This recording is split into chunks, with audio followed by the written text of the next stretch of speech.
दोस्तों, क्या आप जानते हैं गाय माता को एक रोटी खिलाने से कौन सा फल मिलता है? आखिर गाय माता को एक रोटी खिलाने से हमारे कौन से पाप नष्ट हो जाते हैं? दोस्तों, हमारे हिंदू धर्म में गाय को माता कहा जाता है और गाय माता की पूजा भी की जाती है। इस ब्रह्मांड में गाय एक ऐसे पशु है जिसकी पूजा आराधना और सेवा करने से गरीब व्यक्ति भी अमीर बन सकता है।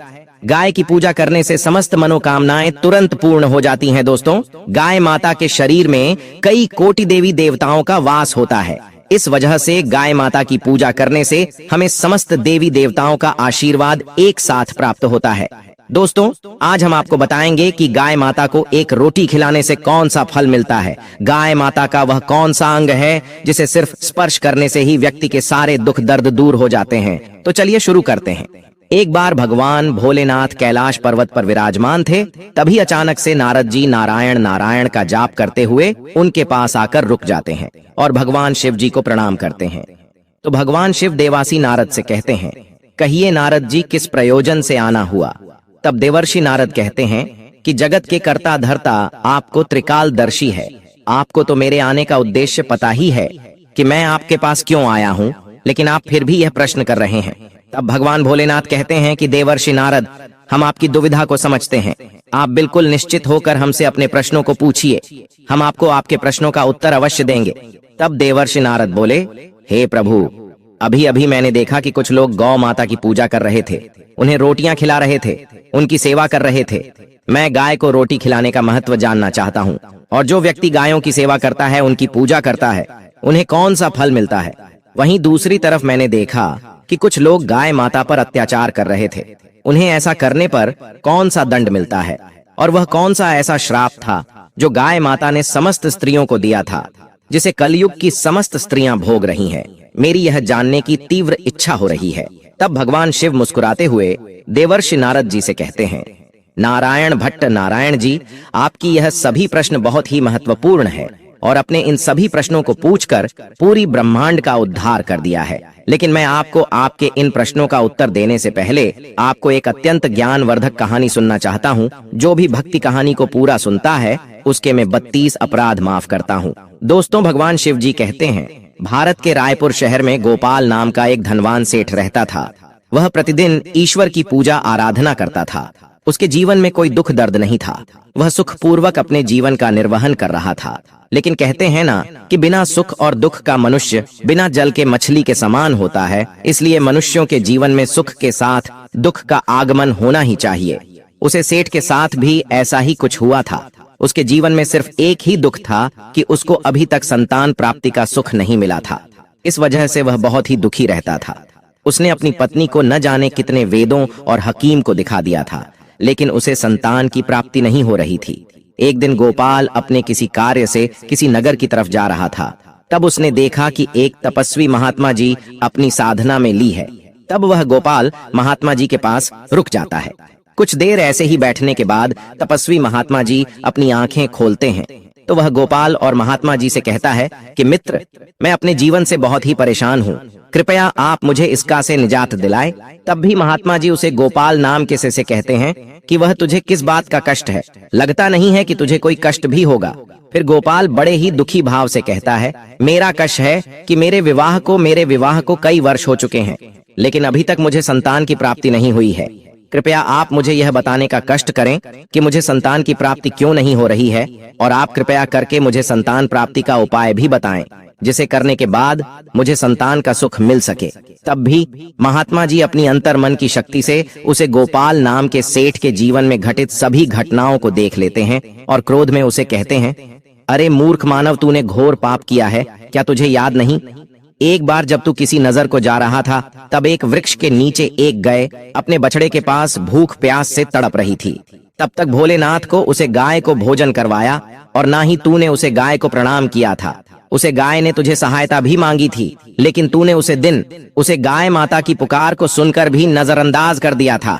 और तेरी इसी उद्यमिता को देखकर उसे गाय ने तुझे संतान न होने का श्राप दे दिया था। यह मानव, जो भी व्यक्ति गाय माता को कष्ट में देखकर उनकी सहायता नहीं करता है, उसे व्यक्ति को घोर पाप लगता है। दोस्तों, भगवान शिव देवासी नारद से कहते हैं कि देवर्षि नारद जी इस प्रकार उन महात्मा जी ने उसे गोपाल नाम के सेठ को उसके पापों के बारे में बता दिया। तब वह सेठ रोते हुए कहता है कि भगवान, मुझे इतना बड़ा पाप कैसे हो गया? मुझे अपने आप से गिरना हो रही है।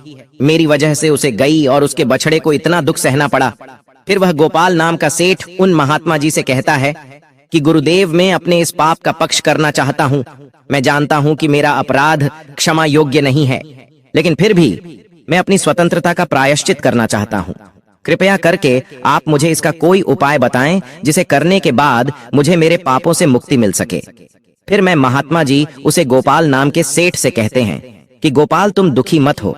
इसका उपाय यह है कि तुम मेरे आश्रम के समीप रहने वाली कालिंदी नाम की गाय की सेवा करो, उसकी पूजा आराधना करो। वह तुमको अवश्य ही पुत्र का आशीर्वाद देंगे। फिर वे महात्मा जी गोपाल को एक मंत्र जाप करने के लिए कहते हैं और कहते हैं कि तुम्हें इस मंत्र का जाप करना है।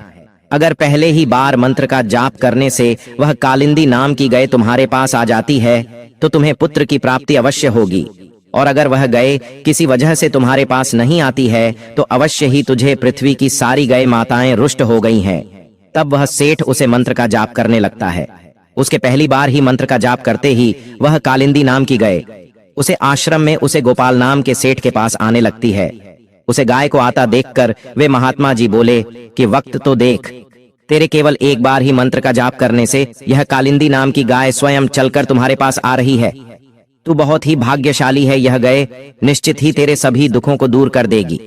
तू इस कालिंदी नाम की गाय को वन में चलकर इसकी सेवा करना, जंगल में रहने वाले हिंसक पशुओं से इसकी रक्षा करना, और अपनी पत्नी से भी कह देना कि वह भी इस कालिंदी नाम की गाय की सेवा करें, इसकी पूजा आराधना करें, जिससे प्रसन्न होकर यह गाय तुझे संतान प्राप्ति का आशीर्वाद प्रदान करें। फिर वह गोपालन महात्मा जी को प्रणाम करके उसे कालिंदी नाम की गाय को अपने साथ अपने घर ले जाता है और अपनी पत्नी से कहता है कि भाग्यवान, हमें संतान के लिए इस कालिंदी नाम की गाय की सेवा करनी है। दोस्तों, भगवान शिव देवासी नारद जी से आगे बताते हैं कि उसके दूसरे दिन सुबह होते ही उसे भोपाल सेठ की पत्नी उसे गाय की पूजा करती है, उसे कुछ रोटियां खिलाती है। फिर वह सिर्फ उसे गाय को चराने के लिए वन में लेकर चला जाता है और उसे वन में पहुंचकर बस से उसे गाय को हरी हरी घास खिलाने लगता है। और जब वह कालिंदी नाम की गाय किसी वृक्ष के नीचे विश्राम करने के लिए बैठे हैं तो वह सेठ भी उसके साथ बैठ जाता है और विश्राम करने लगता है। फिर वह गोपाल नाम का सेज उसे गाय के शरीर पर बैठी हुई मच्छर मक्खियों को हटाने लगता है और अपने हाथों से उसके मस्तक को सहलाने लगता है। इस प्रकार से उसे सेठ को उसे गाय की सेवा करते हुए जब शाम हो जाती है तो गोपाल उसे गाय के साथ अपने घर लौट आता है। घर पहुंचते ही वह गाय जब अपनी पूंछ से धूल उड़ती है तो गोपाल का घर पवित्र हो जाता है और उसके सभी पाप नष्ट हो जाते हैं। शेर गोपाल की पत्नी उसकी विधि पूर्वक पूजा आराधना करती है और उसके चरणों में कई बार मस्तक झुकती है। फिर उसे कालिंदी नाम की गाय से प्रार्थना करती है और हाथ जोड़कर वह उसके आगे खड़ी हो जाती है। फिर वह गाय उसे भोपाल सेठ की पत्नी की पूजा को स्वीकार कर लेती है और गोपाल की पत्नी पर अपनी दृष्टि डालकर उसके सभी दोस्त समाप्त कर देती है।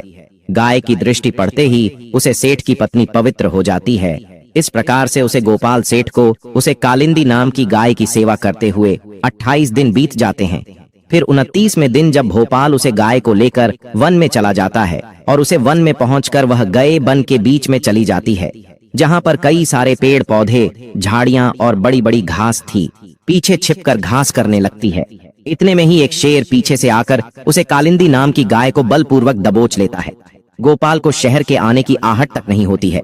उसे शेर की कसकर दबोचा होने के कारण वह कालिंदी गाय दर्द भरे स्वर में जोर से बोलने लगती है कि सेठ मेरी रक्षा करो, सेठ मेरी रक्षा करो।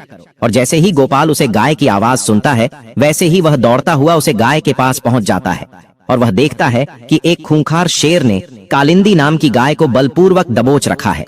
इस वजह से उसे गाय की आंखों से आंसुओं की धारा बन रही है तो गोपाल बहुत ही दुखी हो जाता है और एक हाथ में डंडा उठा लेता है।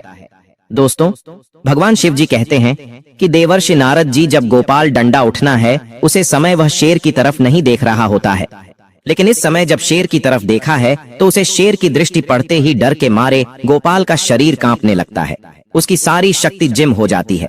फिर वह शेर गोपाल से उसकी सारी शक्तिहीन हो जाती है। फिर वह शेर गोपाल से ऊंची आवाज में कहने लगता है कि मेरे ऊपर प्रहार करना तुम्हारी बस की बात नहीं है, क्योंकि भगवान शिव मेरी ही पीठ पर पैर रखकर नदी पर बैठते हैं। इसलिए तू मुझे करने की चेष्टा मत कर और यहाँ से लौट जा। शायद ईश्वर ने इस गाय को भोजन के रूप में मुझे भेज दिया है, इसलिए तुम मुझे परेशान मत करो। तुम अपनी जान बचाकर तुरंत यहाँ से निकल जाओ। फिर गोपाल उसे शहर से कहता है, कृपया आप इस गाय को न मारे। एक बहुत ही तपस्वी महात्मा जी ने मुझे मेरे सभी मनोरथों को पूर्ण करने के लिए दी है। कृपया आप इसकी हत्या न करें, क्योंकि इसकी हत्या करने पर तुम्हें माँ बाप लगेगा और इसका एक छोटा बछड़ा भी है जो घर पर रिश्ता इंतजार कर रहा है। महात्मा जी ने मुझे इस गाय की रक्षा और सेवा करने का आदेश दिया है। मैं इस गाय को छोड़कर नहीं जा सकता। तुम भगवान शिव के सेवक हो, इसलिए तुम्हारे हाथ से इस गाय को छुड़ाया मेरे लिए संभव है। इसलिए ही मृगराज, मेरी आपसे विनती है कि आप इस गाय को छोड़ दीजिए। इसके बदले में मैं आपको अपना पूरा शरीर समर्पित करता हूँ। आप मुझे खाकर अपनी भूख शांत कर लीजिए। इससे उन महात्मा जी के आदेश का पालन भी हो जाएगा, मेरे द्वारा गाय की रक्षा भी हो जाएगी। साथ ही साथ गाय माता की रक्षा के लिए प्राण त्यागने से मुझे स्वर्ग की प्राप्ति हो जाएगी। इतना कहकर गोपाल उसे शहर के सामने हाथ जोड़कर और आंखें बंद करके बैठ जाता है। फिर अचानक से गोपाल के कानों में एक स्वर सुनाई देने लगता है कि यह पुत्र पूछो, मैं तुम्हारी सेवा से बहुत ही प्रसन्न हूँ। यह सुनकर गोपाल उठकर खड़ा हो जाता है और वह अपने सामने उसे गाय को देखा है और मन में सोते हुए कहता है, वह शेर कहीं दिखाई नहीं दे रहा है जिसने आपको बलपूर्वक दबोच रखा था। तब वह कालिंदी नाम की गाय गोपाल से खाने लगती है। पुत्र, मैं ही अपनी माया से शहर का रूप धारण कर लिया था। मैं तुम्हारी परीक्षा लेना चाहती थी। मैं देखना चाहती थी कि संकट पड़ने पर तुम अपने प्राण बचाते हो या फिर मेरे। यह मैं कैसे किया, यह तो यमराज भी नहीं जान सकते हैं, लेकिन तुम मेरी परीक्षा में सफल हो गए। तुम मेरे प्राणों की रक्षा के लिए अपने प्राण संकट में डालने के लिए तैयार हो गए थे, इसलिए मैं तुम पर बहुत प्रसन्न हूँ। अब तुम कहो, तुम्हें कौन सा वरदान चाहिए? मैं अवश्य ही तुम्हारी मनोकामना को पूर्ण करूंगी। वह गोपाल नाम का सेठ कहता है कि गौ माता, मेरी केवल एक मनोकामना यह है कि कृपया आप मुझे संतान प्राप्ति का सुख प्रदान कीजिए। फिर कालिंदी नाम की गाय ने कहा कि पुत्र, तुम एक पत्ते के धोने में मेरा दूध लेकर अपनी पत्नी के साथ ग्रहण करो। इससे तुम्हें धर्म का पालन करने वाली संतान की प्राप्ति होगी। वह गोपाल नाम का सीट कहने लगा है कि गौ माता, मैं आपके मधुर वचनों को सुनकर बहुत ही मुकद्दर हो चुका हूँ। अब आप मेरे साथ मेरे घर चलिए। मैं आपकी पूजा करके आपको भोजन करता हूँ और सभी प्रकार के अनुष्ठानों को पूरा करके आपके अमृत समान दुग्धा पान करता हूँ। उसके बाद वह गोपाल नाम का सेठ उसे गाय को अपने साथ लेकर अपने घर चला जाता है। घर पहुंचने पर उसे सेठ की पत्नी उसे गाय की पूजा पाठ करने लगती है। तब उसे गाय ने गोपाल की पत्नी से कहा कि पुत्री, तुम मेरी पीठ को स्पर्श करो, इससे तुमको अत्यंत गुणवान धर्म का पालन करने वाली संतान की प्राप्ति होगी। फिर उसे सेठ की पत्नी ने गाय की पीठ को स्पर्श किया। गोपाल और उसकी पत्नी उसे गाय की विधिपूर्वक पूजा आराधना करते हैं और उसे गाय माता के अमृत के समान दूध को प्रसाद समझकर ग्रहण करते हैं।